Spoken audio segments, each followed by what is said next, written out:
Bonjour Sylvain, merci de nous recevoir ici sur le stand de la marque Continental au Roc d'Azur. On est en 2019. Comment vas-tu? Très bien, je te remercie Maximilien. Bienvenue sur le stand Conti. Effectivement, on est ravis de vous recevoir et de pouvoir vous présenter notre gamme de pneus. Ok, alors la gamme Continental évolue. Il y a 3 types de gammes. Est-ce que tu peux nous en parler?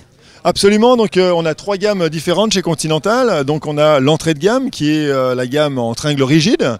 Ensuite on a 2 versions en tringle souple. Donc une version qui est milieu de gamme qui s'appelle Performance, qui a été renommée Shield Wall parce qu'elle a été en fait complètement retravaillée au niveau de la carcasse et de la protection anti-crevaison.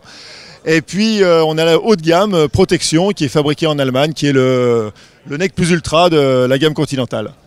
Ok, évidemment, il y a un pneu par pratique. Donc on a toute une gamme de pratiques de VTT ici. Est-ce que tu peux nous présenter un peu cet éventail de pneus? Bien sûr, donc ici ce qui va nous intéresser, on va dire le plus particulièrement, ça va être les modèles XC.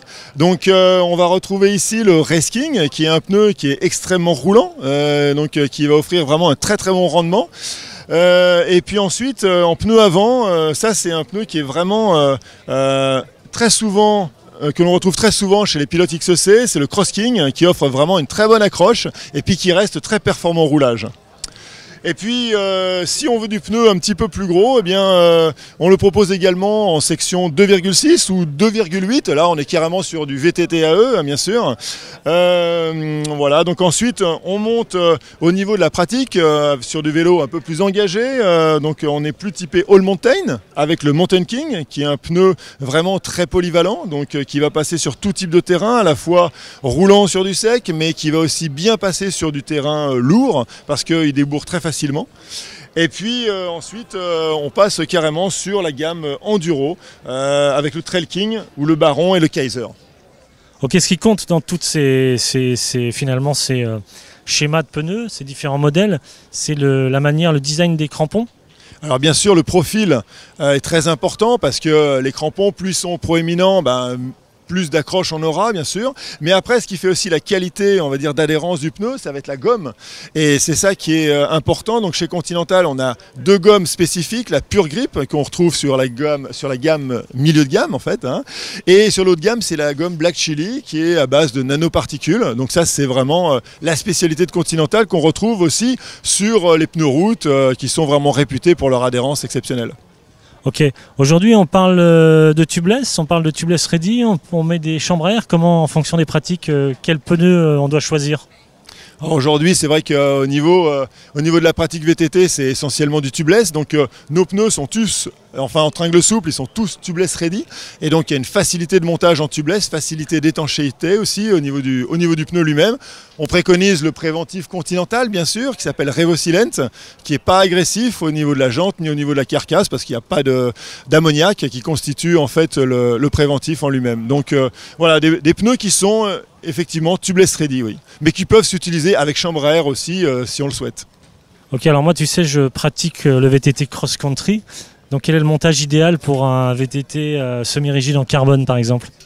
Alors je partirais sur justement le Cross King, donc, qui se fait en 2,2 aussi, là il est présenté en 2,3 mais il a une section un petit peu plus petite, 2,2 et le Race King à l'arrière en 2,2 aussi.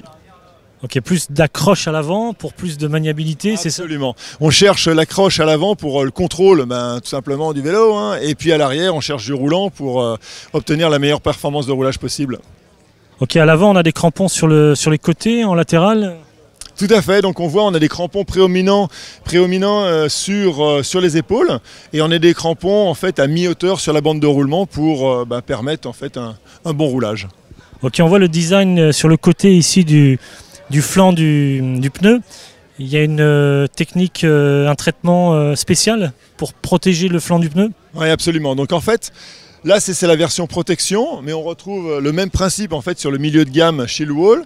C'est un renfort de la carcasse qui se situe sur les flancs et qui remonte jusque sur les épaules, et donc c'est un renfort anti-coupure, anti-déchirure, et la carcasse en elle-même est renforcée anti-crevaison.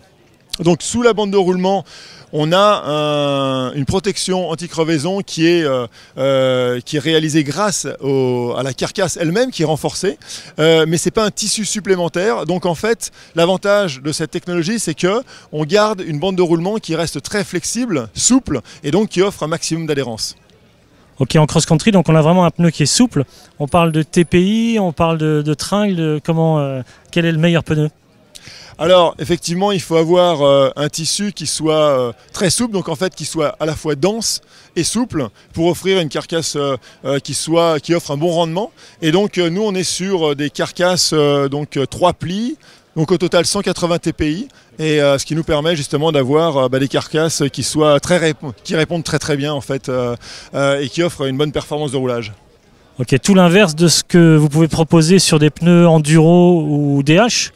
Effectivement, ouais, sur les pneus enduro DH, on va avoir des carcasses qui ont moins de TPI et qui vont être plus costauds. Voilà, un pneu plus rigide en fait. Hein.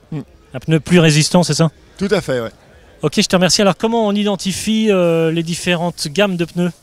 Alors en fait, c'est au niveau du flanc. Donc on retrouve un dessin de flanc qui est différent. Par exemple, le flanc du protection est un flanc avec un damier. Et le flanc, la version Shieldwall, milieu de gamme, pardon c'est celui-ci, est un flanc avec un nid d'abeille. Ok super, qu'est-ce qui fait la différence Continental ? Alors Continental est un manufacturier de pneus allemand et donc on a notre production qui concerne le haut de gamme, tout est fabriqué en Allemagne. Et chez Continental on fabrique tout du début à la fin, donc de la carcasse à la protection anti-crevaison jusqu'à la gomme bien sûr. Et notamment la gomme haut de gamme que l'on fabrique en Allemagne, c'est la fameuse Black Chili. Donc c'est un secret que l'on garde jalousement en Allemagne. Et cette fameuse gomme à base de nanoparticules, eh bien, elle offre un grip exceptionnel. Elle offre aussi une performance de roulage qui est vraiment au top et donc elle ne s'use pas plus vite qu'une gomme traditionnelle.